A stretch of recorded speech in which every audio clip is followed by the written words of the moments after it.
everybody, I hope you're all doing well. In today's video, we'll talk about a vessel that is often known in the community as Denmark's Titanic. I'm talking about the MS Hans Hedtoft, although she wasn't a grand ocean liner like the RMS Titanic. The two ships have two tragic things in common. They both struck an iceberg on their maiden voyage, and both were lost. The MS Hans Hedtoft was a Danish cargo passenger liner that sank on the 30th of January, 1959, off the coast of western Greenland. The most heartbreaking part of this story, there were no survivors of the wreck, and the only thing ever found from the wreck was a single life belt.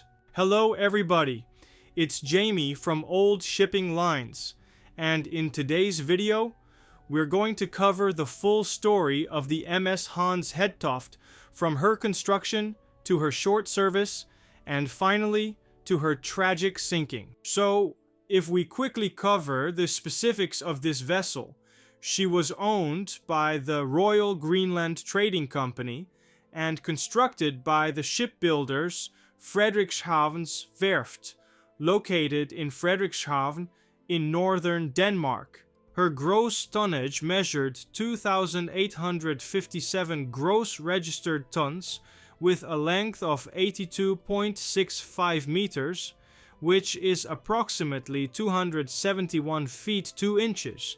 The vessel had a beam of 14.17 meters, or 46 feet 6 inches. She was powered by a single 6-cylinder, 2-stroke diesel engine built by Burmeister and Wain, generating 2,860 horsepower, which allowed her to reach a service speed of 14 knots. She was built with a double bottom, 7 watertight compartments, and featured an armored bow and stern.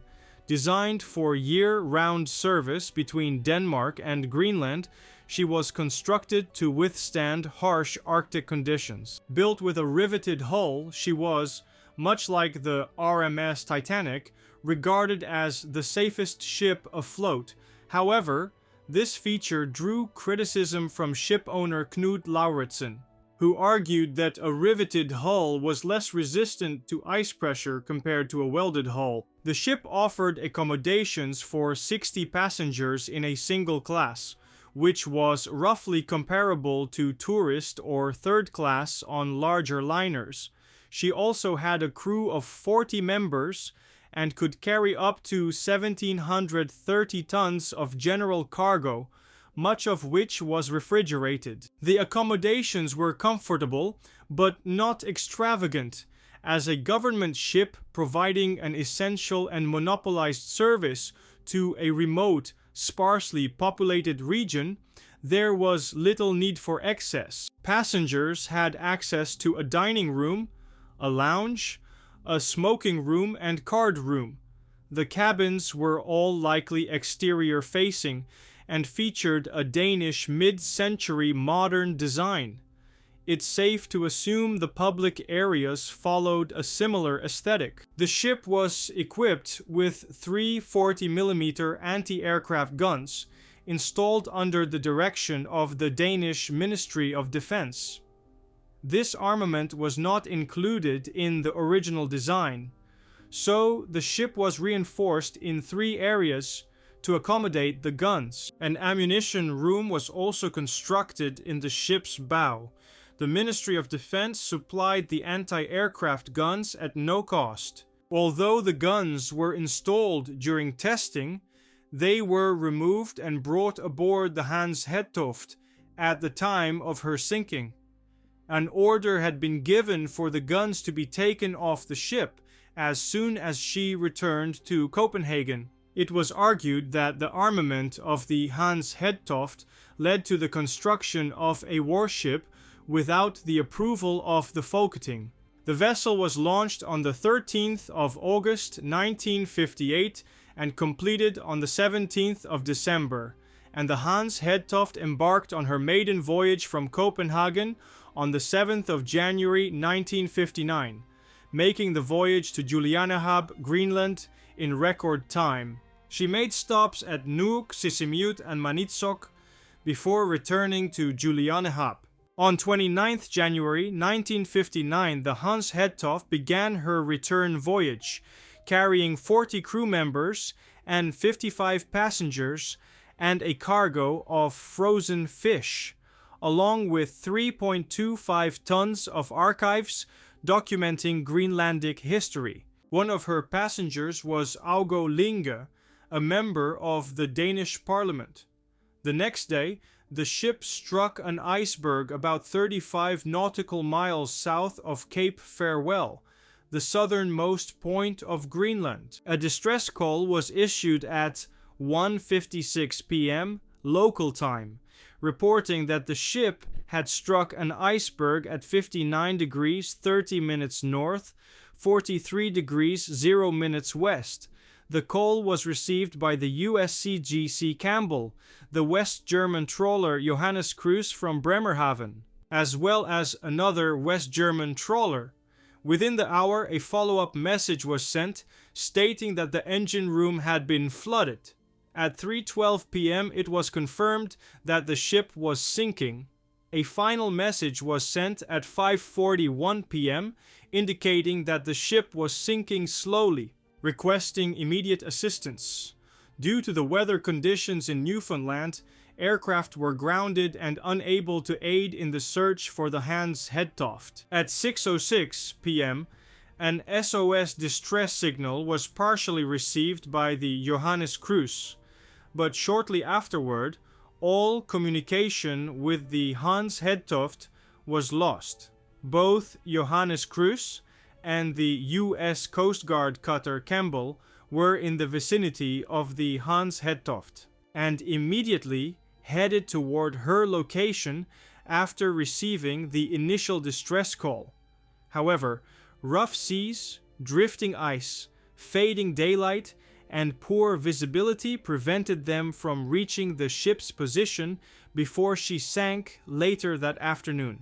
Commanded by Captain Albert Sierck, the Johannes Kruse braved a perilous journey through stormy, ice-filled waters and is believed to have reached the Hans Hedtoft's last known position just minutes after the ship sank. On January 31st, the Campbell reported that the weather conditions were more severe than anything she had experienced during transatlantic convoy operations in World War II.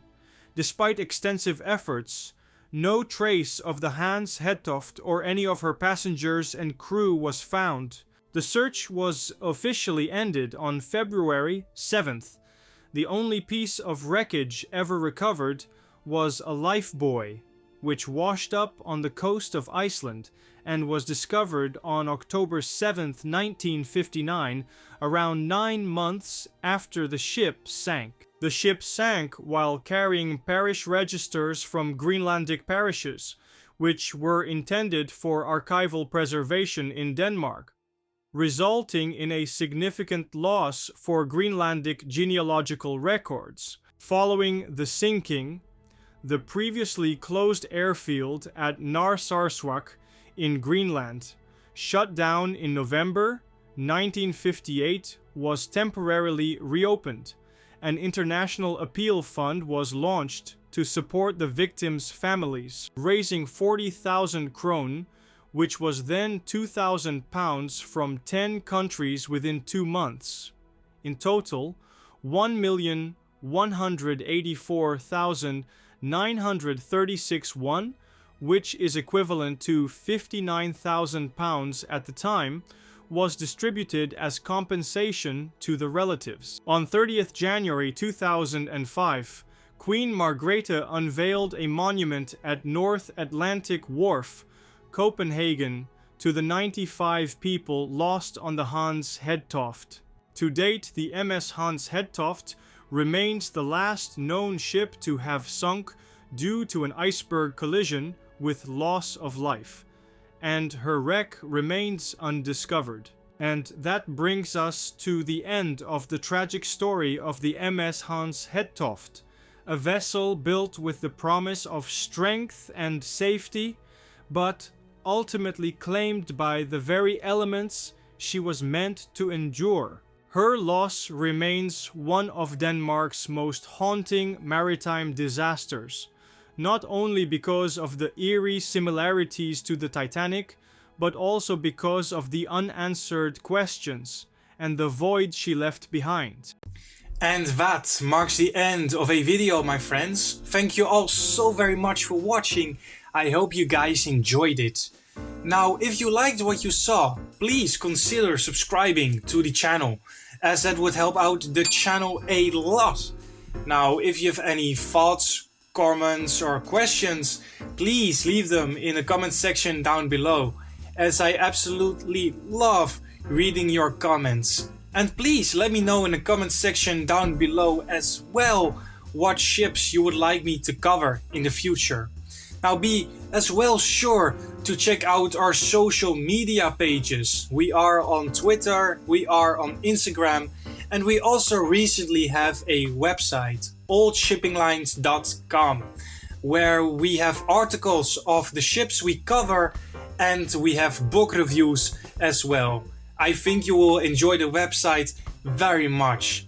Now, with that out of the way, guys, I wish you all a good night or day, wherever you are. Stay safe, stay happy, and we will see each other on the next video. Goodbye, my friends.